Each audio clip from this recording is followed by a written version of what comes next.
ఒక అతను చిన్న బాబు, డబ్బులు లేదు, చాలా ఆకలిగా ఉంది. సో షాప్లో బేకరీలో పైన బ్రెడ్స్ పెట్టుకుంటారు, బయట అలా కనిపించినట్లు ఉంటాయి, బ్రెడ్ కేకు. తను ఆకలేసింది కదా, ఆ బ్రెడ్ తీసుకొని పారిపోతూ ఉంటాడనమాట. పారిపోతే ఆ షాప్ కీపర్ కూడా తన వెనక పరిగెత్తి తన్ని పట్టుకొని, నీకు పోలీస్కి అప్పచెప్పంటావా, ఎందుకు ఇలా చేస్తున్నావు, అది ఏం తీసుకున్నావు అని చూస్తున్నారు.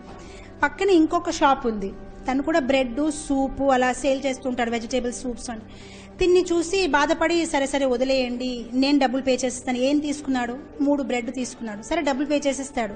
ఈ అబ్బాయికి నచ్చ చెప్తాడు, బాబు నువ్వు ఇలా చెయ్యొద్దు, తన షాప్ నుంచి కూడా కొంచెం ఎంతో కొంత ఇస్తారు, తను వెళ్ళిపోతాడు. అయిపోయింది. ఇప్పుడు ఈ పర్సన్ తాలూకా నేచర్ చాలా మంచిది. ఎవరు వచ్చినా, ఏ అడిగే వాళ్ళు వచ్చినా, ఏ బెగ్గర్స్ వచ్చినా, ఎవరు వచ్చినా తను ఫుడ్ ఇచ్చేవాడు అనమాట. 30 years తర్వాత, ఇది నిజమైన ఘటన, 30 years తర్వాత తనకి హార్ట్ అటాక్ వచ్చింది. చిన్న క్యాంటీన్, ఏదో ఇడ్లీలు పెట్టుకోవడమైనా, సూపు అలాంటివి పెట్టుకొని, పక్కనే వాళ్ళ అమ్మాయి కూడా ఏదో అందిస్తూ ఉంటుంది. వాళ్ళ అమ్మాయికి ఎప్పుడు కోపమే, నాన్న ఎవరు వచ్చినా వెంటనే ఏదో ఇస్తూ ఉంటాడు, ఎవరు వచ్చినా ఇచ్చేస్తూ ఉంటాడు, అదేంటి మనం బిజినెస్ చేస్తున్నాం కదా, దానం కోసం ఓపెన్ చేయలేదు కదా ఈ క్యాంటీన్లు.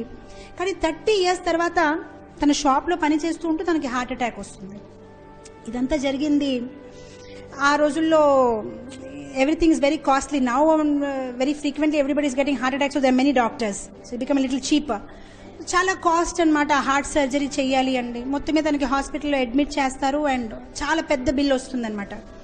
సో ఈ అమ్మాయికి ఇప్పుడు తెలియట్లేదు, ఎందుకంటే చిన్న క్యాంటీన్, అది ఎలా నేను డబ్బుల్ని ఇస్తాను అని. సో మొత్తం మీద ఏడుస్తూ ఉంటే స్ట్రెచర్లో తీసుకు వెళ్ళిపోతారు. వాళ్ళ నాన్నగారు ఆపరేషన్ చేసేస్తారు, బయటికి వచ్చేస్తారు. ఈ అమ్మాయి షాక్, ఇంతాక బిల్ ఇచ్చారు, నేను చెప్పాను కదా నా దగ్గర డబ్బులు లేదు, ఏంటి లోపల తీసుకుని వెళ్ళిపోయారు అంటే, అప్పుడు వాళ్ళు ఒక కాగితం ఇస్తారు.